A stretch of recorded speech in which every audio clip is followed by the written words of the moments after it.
Usar daqui. Esqueci. Boa noite.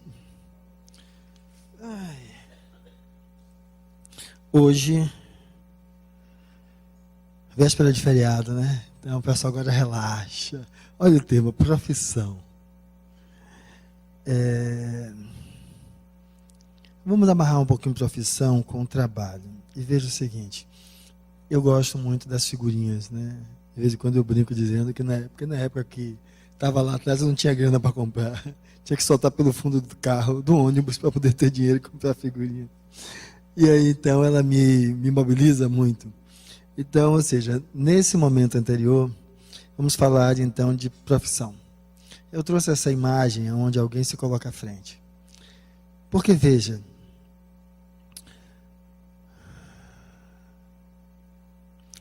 tudo que faz diferença na vida não é porque fica entre os comuns, entre os vulgares.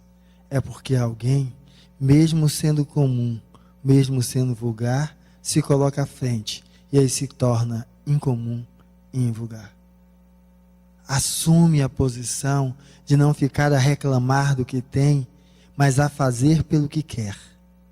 Esse é o estigma dos grandes espíritos.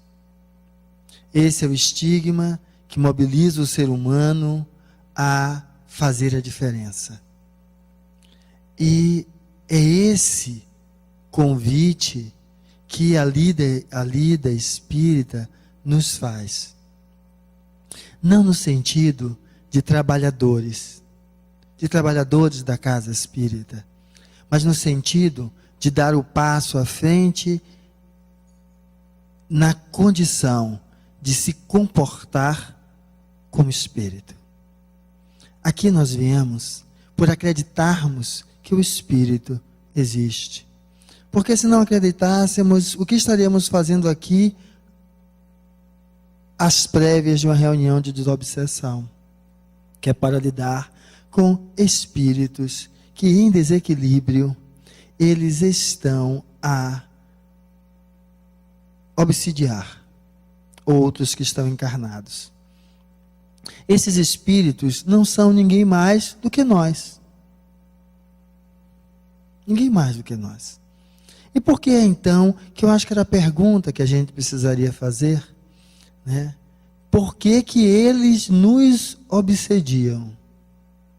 Certo? Mas isso às vezes fica parecendo aquela história da mulher traída, que aí fica perguntando por que ele a traiu. Vai conseguir a resposta? Nunca. Nunca. Porque deposita no outro algo que determina a liberdade de sua própria vida. Bota no outro. A pergunta não é por que que ele não me quis. É como se eu fosse mercadoria. A questão não é essa. Ou porque ele me obsedia, certo? Colocando nele. Não. Eu acho que é necessário, por que é que ao conviver com alguém, e esse alguém decidir que não me quer mais como companheira, eu me sinto na obrigação de achar que eu estou devendo alguma coisa e por isso ele foi embora. Em vez de perguntar assim, se eu não tinha me atentado para saber quem eu sou? E aí olhar como você é, como mãe, como mulher, como companheira, como amiga, olhar para você e dizer, pô, isso é legal, olha, isso aqui precisa dar uma ajustada, mas eu sou tudo isso. Veja que quando você faz isso, você se fortalece. E aí talvez o idiota que tenha perdido alguém, capaz de olhar para si mesmo, fazer uma reflexão e encontrar as forças onde sempre estiveram. E ela não olhava porque só vivia olhando para ele. É mais ou menos a mesma coisa com o obsessor. A gente fica olhando para o espírito e dando a ele um poder que ele não tem. Então a pergunta é, por que será que ele me obsidia? E aí a pergunta, já que como eu estou descrevendo, que você não vai entregar a ele, é, aqui algumas vezes já se falou, pelo menos, que o que é que cria a obsessão é algum vínculo. Vínculo acontece por uma relação de emoção, de afeto, de sentimento.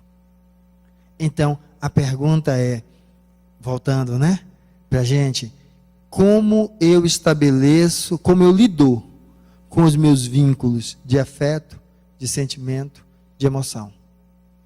Como eu construo isso? Porque veja, se eu faço isso, e digamos, eu olho e aí me reconheço aspectos positivos, aspectos não tão positivos, e faço uma proposta de elaboração desses aspectos em prol de quê? De um Fernando melhor. Se eu faço isso, ele perde o espaço que ele tinha para se ancorar em mim. Que aí, voltando a uma sinonímia com a mulher que foi deixada, é que se ela não faz aquele movimento que eu falei, toda vez que a criatura passa, ela diz, lá vai aquele assim, assim. Lá vai ele com aquela fulana de tal. Quando ela faz aquilo que eu disse, ele passa, ela nem nota. Se é alguém que construiu uma boa relação de amizade, de respeito, de admiração, ela, oi fulano, tudo em paz, é mais um amigo. Mas veja que ela fala com alguém sem estar preso. Porque a outra é assim, 20 anos depois, se puder, não vai na festa onde ele está com outra. Quando ele passa, sempre fala. Ou seja, ele continua sendo dono do espaço psíquico dela, que ela vendeu para ele. Ela não alugou porque estava convivendo, ela vendeu, deu. É a mesma coisa com o obsessor. Então, o que foi que eu fiz no passado, eu não tenho como saber. Vocês não têm como saber. Agora, vocês têm como se propor a fazer algo diferente daqui para frente. E é essa a proposta que muda. Porque, veja, é impossível mudar os fatos.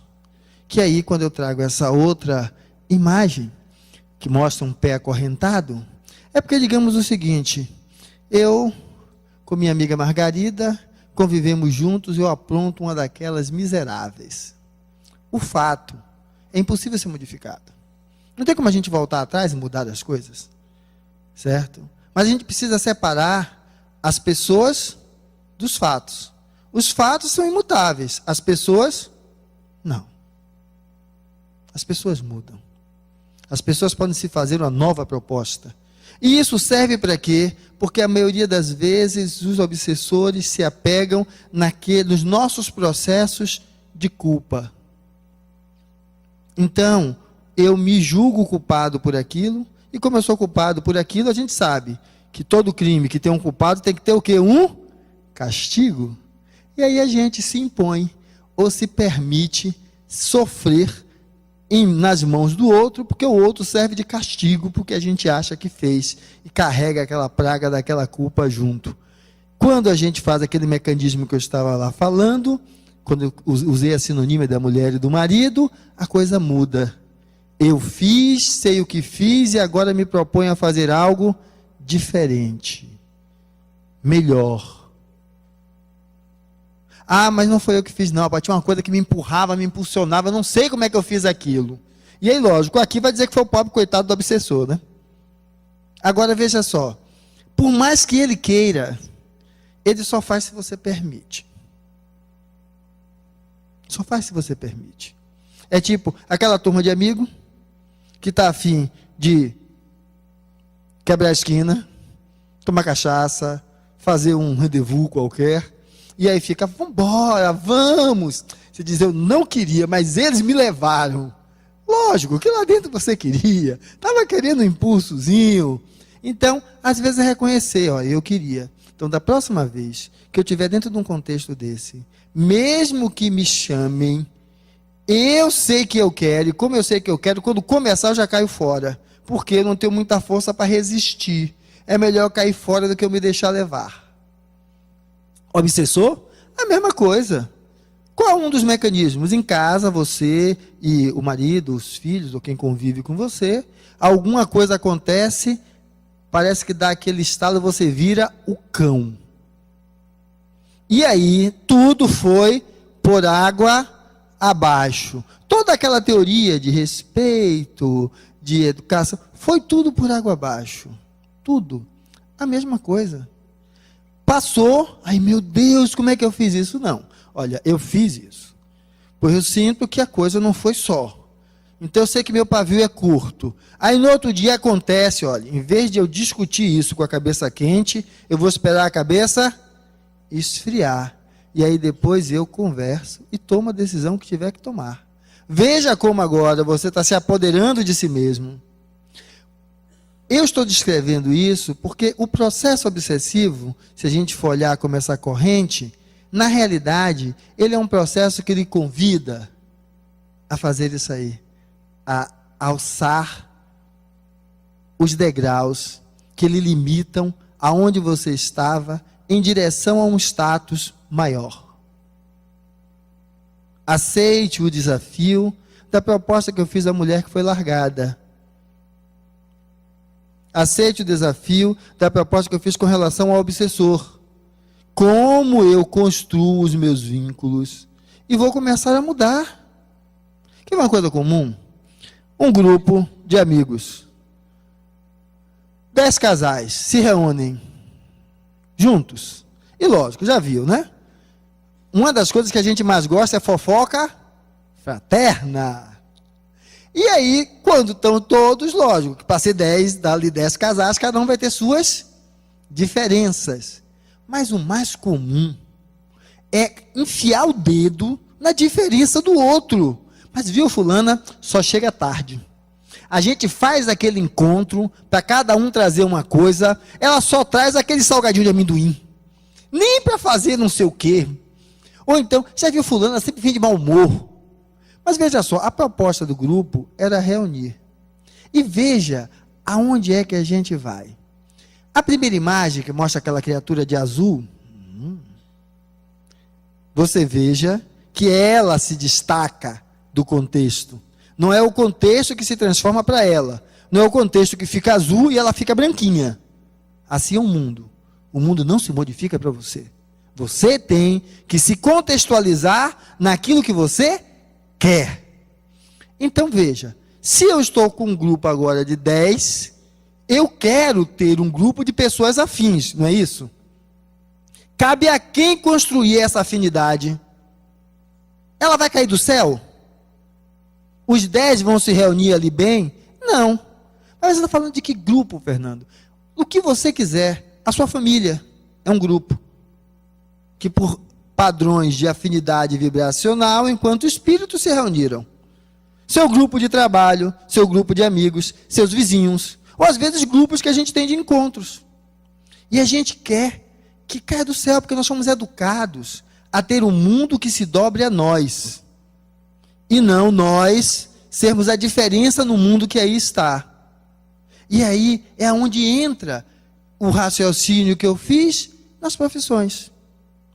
Veja que quando eu coloco esse menininho, é um esforço. Para ele chegar lá em cima, é um esforço, a gente fica, será que vai cair? Certo? É um esforço. E nós, por vezes, queremos que as coisas caiam do céu. Então, nós nos integramos nos grupos de convivência, querendo que caia pronto. Ela vai me adorar. Achar uma maravilha. Do jeito que eu sou. Porque amigo aceita o outro do jeito que é. Não, amigo é sincero. Diz, pô, Fernando, você está passando um pouquinho dos limites. Vamos dar uma amarrada aí, porque senão fica difícil. Mas sabe o que é que mais faz? Quando o Fernando está lá, não fala nada. Mas quando Fernando sai, é um porre estar com esse cara. Aí daqui a pouco os 10, que é lógico, né? A nossa lei agora é isso. Quebrou o computador, joga fora e compra outro. Quebrou o relógio, joga fora e compra outro. O problema é Fernando, tira ele que o grupo se arruma. De 10 vira 9. Daqui a pouco, de 9 vira 8. Daqui a pouco, acaba.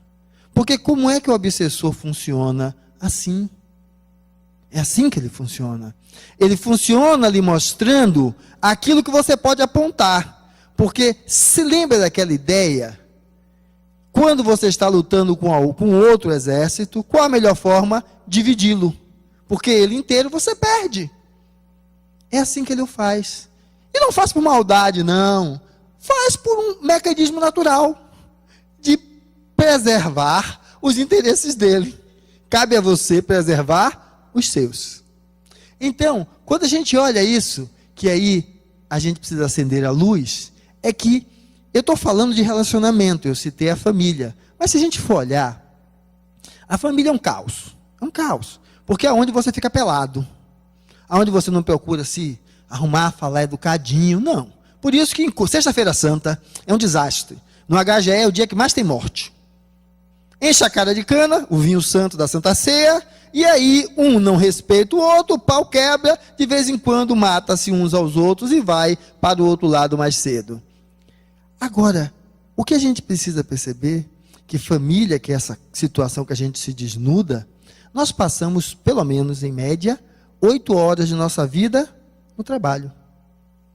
Então, é assumindo a nossa profissão que nós abraçamos um grande tempo de nossa vida. Que vamos botar 8 horas, esse trânsito maravilhoso de Salvador, né? Umas 2 horas de ida, umas 2 horas de volta, 12, certo? Vai ter que dormir. Então, a maior parte do nosso tempo desperto está direcionado ao trabalho, seja ir para ele, a voltar dele, ou estar nele. Só que a gente precisa despertar um pouco, porque a maioria das vezes nós somos educados, como eu disse, para que o mundo se curve a nós. Então é assim, eu vou fazer administração de empresa, e aí a maior empresa do mundo vai me contratar. Porque eu sou filho de Dona Iracema e Sr. Jurandir.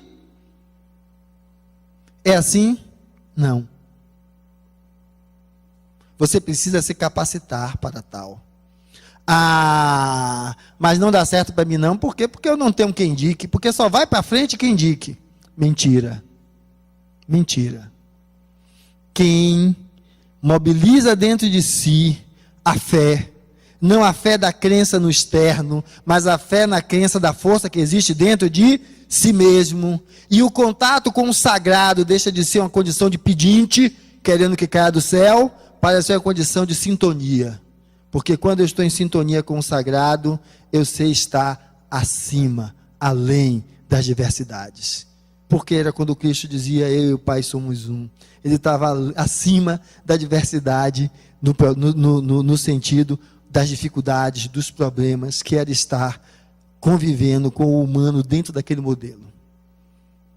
Então, quando você está em sintonia com o sagrado, você ganha gás para poder lidar com a situação dentro de um outro contexto. E essa ideia é quando, então, nós vamos olhar, a maioria das vezes, o nosso trabalho dessa forma. Ainda bem que vem um feriadão, porque eu vou pegar o feriadão e aí pronto. Ou seja, o prazer está nas férias. O prazer está fora daquele local ao qual você dedica a maior parte do tempo de sua vida desperta. Então é preciso que a gente possa ser capaz de olhar para esse tempo mágico, esse tempo maravilhoso, esse tempo de uma extensão incomensurável, e a gente começar a perceber o que é que a gente pode fazer, para que em vez de a gente falar mal dele, como eu estava brincando com o obsessor e com o marido, a gente possa dar cor. Dar cor quer dizer, dar um significado. Dar a esse trabalho, então, uma função mais clara para cada um de nós. Porque, lógico, eu gosto muito do exemplo de Juliana Paz, aquele avião, né? Que passa, as mulheres ficam, oh, como queria ter um corpo igual a ela, ou os homens, como eu queria ter uma companheira desse jeito. E ela diz assim, muitas mulheres querem ser igual a mim, mas poucas querem pagar o preço que eu pago para ser assim. Porque ela não dá para ir na festinha e comer 10 coxinhas, comer uma quantidade maior do salmão, comer uma quantidade maior do filé. Ela não pode chegar no dia, vou dormir até mais tarde, vou para o trabalho. Não, ela vai ter que fazer exercício físico. E aí alguém perguntava, mas por que toda essa preocupação? Ela dizia, a minha aparência faz parte do meu trabalho. Porque a gente só quer a parte boa. Não tem nenhum trabalho que só tenha a parte boa. Uma das coisas que eu acho fantásticas, quando a gente vai falar de profissão, é que todo mundo almeja ser o chefe. Ou então o contrário, melhor ainda, que o chefe é ser o dono. Vai ser o dono para tu ver como é que é. Empregado, tranquilo. Chegou de manhã, abriu a porta, se a porta estiver aberta, você, se não tiver ninguém, teve que esperar chegar alguém para abrir. Fez seu horário ali, acabou, tchau. E o dono? O dono tem que se preocupar com tudo, não só com a sua função, com todo o outro contexto, porque senão não torna rentável, não paga as contas e mais problemas ele tem. Por isso que em nosso país, um grande número enorme de empresas são abertas, eu acho que é em torno de 70%, 80% que fecha tudo. Com menos de 2 anos fechou, acabou. Ah, mas eu vou abrir, uma amiga minha foi abrir um salão de beleza. Vou abrir um salão. Era auxiliar de enfermagem, foi abrir um salão. Abriu o salão no início, ótimo. Daqui a pouco começou o que? Aquelas picuinhas. A manicure que não vai, o fulano que atrasa, ela que queria dar uma escapadinha no final de semana, se for mangueira, porque ninguém assume, certo? E agora ela está fechando o salão. Então, a mesma história é de que toda e qualquer profissão, ela nos convida a perceber o nosso papel nessa grande teia social, aonde todos nós temos uma função. Mas, Fernando, você disse que é melhor então ser empregado do que ser chefe. Lógico. Ele se preocupa menos, mas ganha menos. Então fica de olho no dinheiro que o outro ganha, mas não quer se envolver no que o outro se envolve a nível de responsabilidade. Mas você botou uma teia e disse que todos nós fazemos parte dela. Mas porque sabe qual é o problema? O profissional que não entende que exercer bem a sua função faz com que todo aquele complexo do qual ele faz parte funcione de forma efetiva e viável, ele é o primeiro que concorre para que aquilo afunde e ele fique sem ter da onde tirar. Não, mas ele está sempre empregado, mas aí diminui a oferta de emprego, e temos outros sem ter de onde tirar. E sem ter de onde tirar, a profissão mais fácil de colocar, não pensem que é aquela mais antiga do mundo, que é a prostituta, porque de fácil não tem nada, a mais fácil é botar uma arma na cintura e tomar dos outros na esquina, o carro, o relógio, e às vezes o outro, infelizmente, é um ente querido nosso, que foi embora. Porque nós continuamos ainda a defender a postura do mais simples, do mais fácil, e não a postura do compromisso, que deve ser o mesmo. E é o compromisso que faz a diferença, aonde a gente vai notar que quando a gente fala de espírito, usando essa imagem como exemplo, falar de espírito é falar de consciência. Uma consciência que é imortal, que evolui a cada dia. Falar de espírito não é ouvir os gritos do povo, como é? Fazendo as incorporações, não é dizer que viu alguém aparecer na sala, é dizer que viu a cortina se mexer, é dizer que o telefone tocou sozinho, é dizer que a vidente disse que ia acontecer aquilo. Falar de espírito é falar de consciência.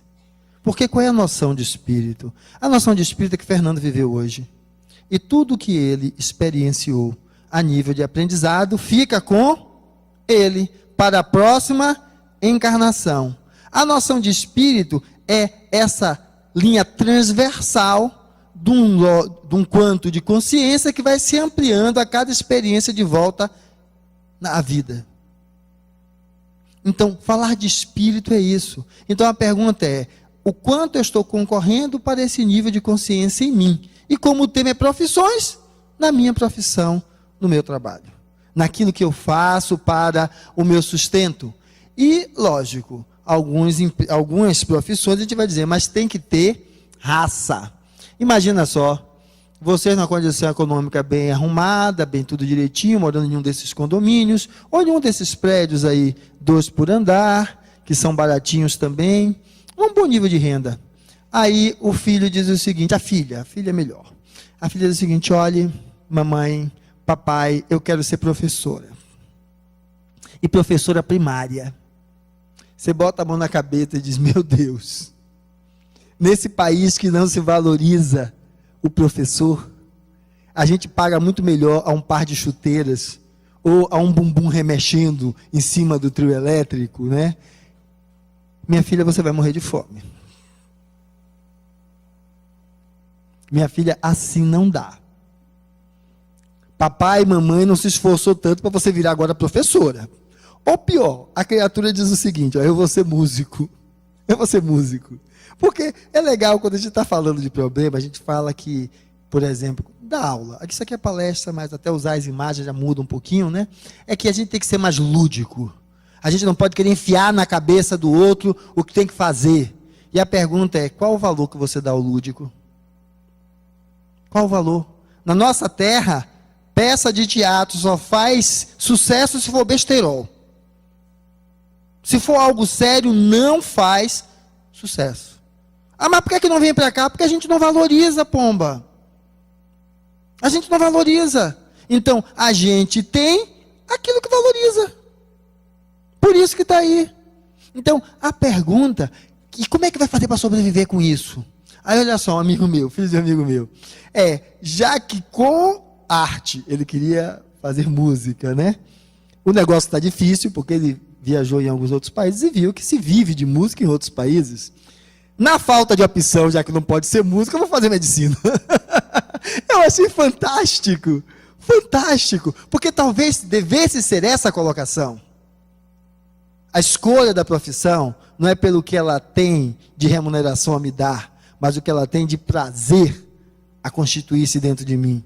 Mas para viver isso num país como o nosso, a gente tem que ter fé para superar diversas montanhas. E a montanha maior, que a gente vai dizer que está lá na sociedade, está lá nas outras coisas, está em tudo isso não. A montanha maior está dentro da gente. Porque, sendo professora de primário, tem estrelas brilhando aí como educadora de forma fantástica. E até com suas remunerações, porque ela termina não sendo só professora, porque quando tem esse espírito, ela termina ampliando mais as habilidades e indo mais além também. Porque o espírito que se coloca desse jeito, ele termina ampliando o seu campo de ação. E a gente vai pegar e vai ver então que as coisas mudam. E aí às vezes as montanhas não somem. Porque quando a gente vai falar de profissão, a gente acha que as coisas vão ser fáceis. Não vão ser fáceis. Nada vai ser fácil. Você sempre vai ter que batalhar e brigar por ela. E aí então, mas não quer dizer que as montanhas não acabam nunca? Não, mas veja como a montanha pode ficar diferente. Você pode fazer com que esse sopé, essa base seja florida, com que aquilo que você olha tenha um outro aspecto, e aí então, falar da montanha, certo? Você contextualiza com outras coisas, e aí muda a forma como você encara ela, como você lidar com ela. Porque veja, é preciso ter essa capacidade, por isso que estamos encarnados, convivendo com pessoas tão diversas, é para ganhar essa capacidade de transformar esse ambiente nesse ambiente. A gente não elimina coisas, a gente agrega outros valores, que façam com que então, aquilo que era inóspito, passe a ter uma característica diferente. Então, o convite a se falar de profissões é que a gente possa entender que isso só é possível partindo da gente. Ou seja, se você ficar olhando que aquela outra que teu marido arranjou está cheia de culote, mas ele ficou com ela, que ela tem a barriguinha, mas ele ficou com ela, você não vai para lugar nenhum. Vai ser sempre alguém se colocando abaixo da outra, porque você foi a colocada de lado e a outra foi a escolhida. Você não vai conseguir perceber o valor que é você. Ou o contrário, eu sou a perseguida pelo Espírito. Não, se ele me persegue, algum gancho ele encontrou em mim. Se eu me olho e entendo que eu preciso fazer mudanças e eu me melhoro, o gancho acaba. Ele não tem aonde se encostar. Então, essa é a proposta para que a gente, partindo de nós, a gente possa entender que como a gente tem um grande tempo lá no trabalho, a proposta que eu gostaria que a gente pudesse abraçar fosse essa. Porque tirando a nossa casa onde a gente fica pelado, então para não propor algo tão ferrenho como você fazer tudo isso no lugar onde você fica pelado, que você possa fazer isso no lugar onde você trabalha. Aonde você possa dar o seu trabalho um significado diferente, aonde isso que está aí no centro represente a ideia do espírito mais concretizado, fora daquela imagenzinha tênue que eu vou passar de novo, que é como se fosse o perispírito, aonde você esteja materializando sua consciência espiritual. Porque qual a diferença? Eu sou nefrologista, sou médico. em ser nefrologista e médico e ser o porteiro daqui da instituição? Nenhuma. Porque o que você vai notar é, se eu for irresponsável, se eu não for amoroso, se eu não for humano, se eu não tiver uma forma de olhar o outro como se estivesse olhando para mim mesmo, seria um bom profissional? Não. Aí, às vezes, quem lhe acolhe é o porteiro da entrada. E você fica esperando o mesmo acolhimento nos outros, e os outros, principalmente por ser um centro espírita, estão tão desequilibrados ou mais do que você. Você encontra acolhimento no porteiro e não encontra no resto ainda. Porque estão também se trabalhando.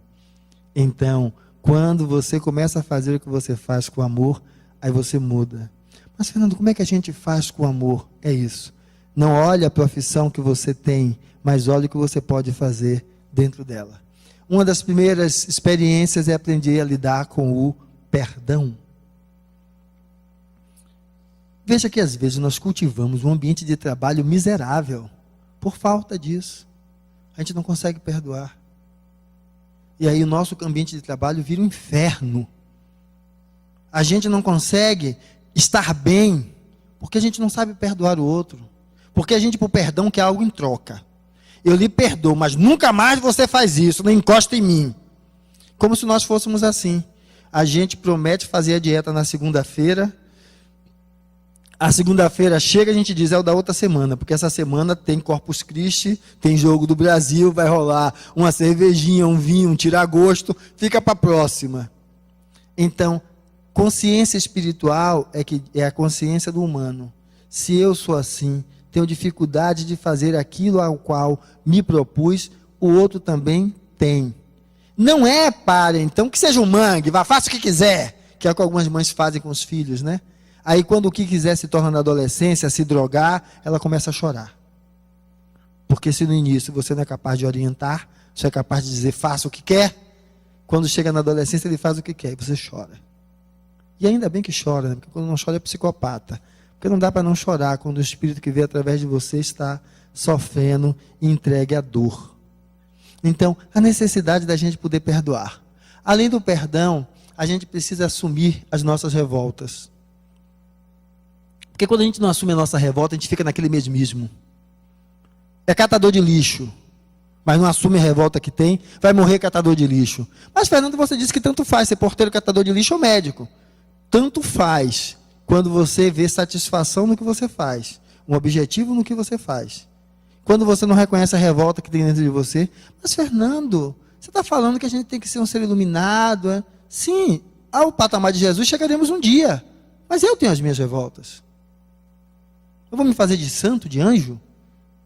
O primeiro status do maluco é dizer que não é doido, né? Quando alguém diz que não faz maluquice, você já fica de olho. Esse tem tudo para ser maluco. Então a questão é, quais são as minhas revoltas? Agora, como é que eu posso trabalhar com as minhas revoltas, onde o elemento que dissolve aquilo e transforma, começa em mim? É aí que começa a história. Porque a minha revolta é que trabalhando no hospital, tem a praga da enfermeira desgraçada, que faz uma escala miserável e me coloca de plantão todos os dias, que são dias de feriado. Pô, eu tenho que assumir que fico retado com isso. E o que é que eu vou fazer? Em vez de ficar reclamando e ficar dando minha vida a ela, ficar preso a ela, para ela se transformar em uma obsessora encarnada, ela minha e eu dela, porque eu emano para ela assim, que você receba em dobro tudo que me deseja. É o coração bondoso do espírita, né? E aí eu amarrado a ela, amarrado a mim, eu faço o contrário. Olhe, isso aqui não dá para mim. Vou sentar a bunda na cadeira e vou estudar para fazer um concurso e sair e ir para outro lugar. Ela funciona agora o quê? Como elemento de alavanca para que eu vá adiante. Eu me liberto dela e faço melhor. Essa é a proposta. A gente precisa do desapego. Porque é uma praga. Dizem agora que é a geração, eu acho que é a geração Z. Porque os meninos agora é assim, começa a trabalhar, não está bem, sai daqui, vai para o outro. Não está bem, sai daqui, vai para o outro. Não está bem, sai daqui, vai para o outro. E aí os velhos dizem assim, mas que absurdo. Não constrói uma carreira no lugar. Uma das coisas é o desapego. Porque como você fica preso à praga daquele lugar, que não tem coragem de construir um ambiente que lhe propicie ir adiante, você fica só falando mal daquilo que estava ali. Só trabalhando mal porque diz que recebe mal. Só trabalhando de cara feia porque diz que aquilo não vale a pena. Não consegue ver a luz que existe no seu trabalho. Não consegue ver. E aí qual é o desapego? Desapego é isso. Sabe por que vai mudando? Porque agora é o seguinte, ou eu melhoro a minha condição de emprego, ou eu não vou ter empregado. Eu queria que todos pudessem ser assim. Mas a gente baixa a cabeça e aceita, continua comendo a mesma porcaria. Então, quando a gente fala, além do desapego, a gente vai falar da caridade. Porque só com desapego dá para ser caridoso. Porque sem desapego não dá para ser caridoso. Porque você não libera o negócio não sai. Você até abre a carteira para tirar assim, aí é para dar 50, mas pesa, aí você dá 5, certo? Então, não dá para fazer caridade sem desapego. E precisa ser caridoso? Olhe, o Chico já dizia uma coisa fantástica. Eu gosto de alguns elementos, ícones para mim, por algumas coisas que eles dizem, que são libertadoras e não acorrentadoras. Se tivesse escrito fora do espiritismo não há salvação, não seria espírita. Mas estava escrito fora da caridade não há salvação. Você quer saber qual é o peso da caridade? Veja quando você está na merda. Quanto você quer que alguém lhe ajude, lhe estenda a mão, faça alguma coisa de você, lhe ilumine. Você reza para Deus e o diabo. Pede a qualquer um. Caridade é isso. Se transforme no Deus que o outro precisa. Ajude. Às vezes divida a única migalha que tem. Porque é melhor comer meia migalha do que não comer migalha nenhuma. E às vezes dividindo a migalha, aquele que comeu meia migalha se melhora e lhe ajuda também. Porque tudo que vai, volta. A gente tem que desenvolver compaixão. Porque a compaixão só acontece quando eu me coloco no lugar do outro. Então eu só consigo dividir minha meia migalha quando eu me coloco no lugar do outro. Aí se torna a energia da compaixão. E é que faz a diferença. É assim aonde você vai ver que a profissão faz uma diferença enorme. Aonde aquele cara que é o atendente, ele trata tão bem. Você viu que você chegou jogando tudo para cima, em vez de mandar você para aquele lugar, ele diz, mas vem cá, peraí, calma. O que foi que aconteceu? Vamos ver o que a gente pode fazer. Faz uma brincadeira, dá uma risada e você já quebra aquele clima. É se colocar no lugar do outro, porque se a gente sabe que a gente às vezes amanhece com os 2 pés para trás, então fazer isso melhora a sua qualidade de trabalho, para que a gente então possa fazer o elemento maior, transformar a nossa profissão em um instrumento, certo, de fraternidade. Que se fôssemos assim, não teríamos medo de contratar um advogado, assinar a porcaria daquele papel, que ele tem direito a 20% ou 30%, ele recebe tudo e dá para a gente se quiser, porque depois ele não dá, a gente tem que processar ele, e infelizmente as nossas organizações que são para nos defender, são por demais protetoras deles mesmos. E não faz. Aí então a nossa proposta é que esse espírito então entenda que esse movimento que nós estamos aqui nos propondo, ele precisa, antes de mais nada, que a gente seja capaz de ser dócil e pacífico. Porque o mestre já dizia, bem-aventurado os dóceis e pacíficos. Só que ser dócil e pacífico, que o pessoal acha que é cruzar os braços, eu coloquei a imagem de Gandhi por isso, ele não cruzou os braços. A não violência não é inércia. É isso que a vida nos convida. A não violência. Mas não é inércia, é ação. Lembra daquele primeiro bonequinho azul? Saia do espaço comum. Essa imagenzinha vai nos falar mais uma vez de uma outra figura, que é o que nos acaba, é o que nos destrói. Porque a gente vê, assim, um casalzinho jovem, imaginário aqui, mais ou menos seus 20 anos, ele olhando para ela com aquele olhar que se derrete, ela olhando para ele daquele mesmo jeito, e a gente olha e diz assim, isso é coisa de adolescente, paixão de adolescente, nada disso continua. Sabe o que é? Que é o pior que há. Porque imagine, quando a gente fala que vai desencarnar, e vai para uma outra colônia, desenvolvida, então se isso é de adolescente, é algo que vai e passa, você vai para onde? Ou seja, nós matamos os nossos sonhos. Na nossa profissão, a gente mata a tal ponto que a gente fica ali e congela. Não vai para mais lugar nenhum. Nós destruímos os nossos sonhos, cada vez botando empecilhos, desculpas, para a incapacidade de fazer como aquele homem de azul, sair à frente e fazer a diferença. Porque o Cristo já dizia, bem-aventurados os pobres de espírito. Pobre de espírito é dizer, eu tenho um sonho e vou lutar por ele, a partir do que eu sou. Porque se eu quiser lutar por ele, a partir do que Margarida é, não vai para canto nenhum. Agora, a partir do que eu sou, sim, eu posso fazer uma proposta para mim de construção gradativa, e vou chegar lá. Agora, se eu ficar sonhando, dar um salto e aquilo acontecer, não vou para lugar nenhum. Então, a ideia é que nós possamos pegar esse mesmo espírito e entender que ele traz uma outra coisa fantástica, fantástica, que eu acho que essa senhorinha, para mim, assim, é um elixir dos deuses.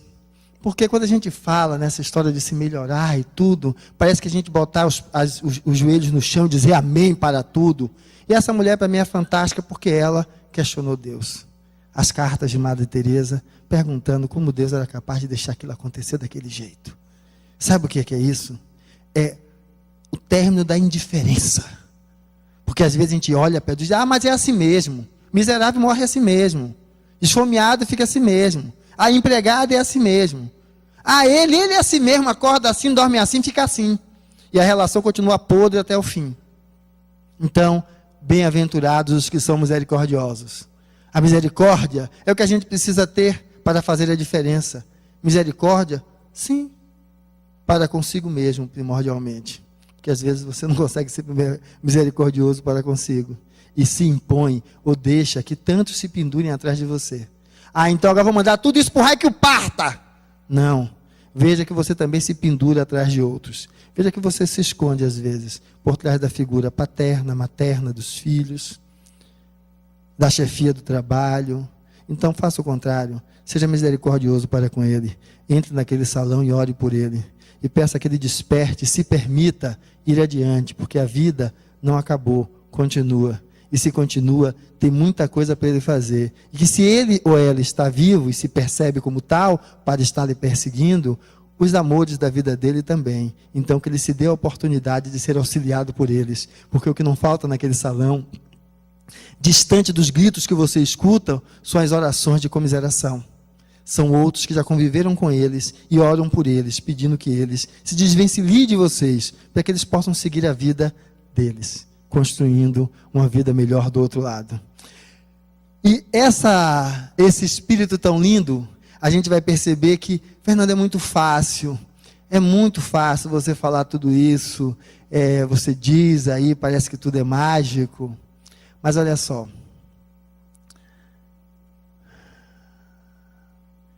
eu acho que é tipo fumante. Você diz para ele, olha, você tem que parar de fumar, olha, você tem que deixar esse cigarro, ele infarta, ele dá câncer, ele mata. Enquanto é você falando, não muda. Agora, quando ele busca, aí muda. Então, a resposta é a mesma. É fácil falar que não para de fumar quem não quer, porque não é você que está fumando. Assim como é fácil para mim dizer, mude, porque não sei eu que estou vivendo o que você está vivendo, porque eu não sei, é só você. Agora, tenha certeza que se você buscar, você acha. Porque essa essência que somos nós enquanto espíritos, ela está fadada à liberdade, à evolução, por mais que não queira. A diferença é se os passos serão mais ou menos rápidos. E tudo isso que a gente está descrevendo, lógico, é um esforço. E às vezes parece que a gente rola a pedra até em cima, quando chega lá, volta tudo de novo. Uma das perguntas a você fazer é, o que é que a vida está me convidando a aprender, a me recolocar no mesmo lugar de onde eu estava antes? Porque às vezes eu imagino e desejo N coisas, passando por cima de tanta coisa que não devia passar, que eu deveria olhar e aprender com elas. E a vida me faz retornar para que eu refaça a caminhada de uma forma diferente. Nunca para me punir, nunca para me castrar, nunca para me castigar, mas para mais uma vez me abrir os olhos, me dar a oportunidade de despertar. E é assim, quando a gente desperta, que o que era esforço, que parecia para às vezes inútil, porque tudo fica como Dantes no quartel de Abrantes, começa a mostrar que não. Porque quando eu começo a reconhecer o esforço que é necessário, o que eu preciso fazer, mas eu começo a fazer com que esse esforço não seja só de mim para mim, mas eu começo no meu trabalho, na minha profissão, a ser aquele que acolho o outro e faço da minha profissão um veículo da materialização de Deus, como algo palpável, que são as minhas ações enquanto profissional, em prol da coletividade em que eu vivo, aí eu encontro essa paz interior, que desperta então esse espírito belo que eu sou. E como já dizia o nosso amigo Chico, esse espírito desperto vai terminar dizendo que você é capaz de fazer um novo fim. Não dá para voltar atrás e fazer um novo começo. Mas começando agora, você é capaz verdadeiramente de fazer um novo fim. E então, para terminar, eu gostaria que nós pudéssemos no coração acompanhar essa linda oração. Senhor, fazei-me instrumento de vossa paz. Que quando vocês estiverem amanhã trabalhando, lembrem desse elemento. Onde houver ódio, que eu leve o amor. Aquele que chega lhe procurando, de cara fechada, de pé para trás, brigando, seja você o elemento de amenizá-lo. Onde houver ofensa, que eu leve o perdão. Quando o chefe, o amigo, pintar o diabo com você, perdoe, porque quem se liberta é você. Onde houver discórdia, que eu leve a união. A discussão por quem está certo, não está certo. Saia da rigidez de querer que a sua verdade seja única. Entenda que a do outro é mais uma possibilidade. E verdade, enquanto verdade, se firma por si só, e não porque alguém dá a vida por ela. Onde houver dúvida, que eu leve a fé. Ou seja, é possível. Tudo isso que a gente falou até agora. Tenha fé, não duvide. Onde houver erro, que eu leve a verdade. Sabe que a verdade é você. Faça a diferença a partir de amanhã.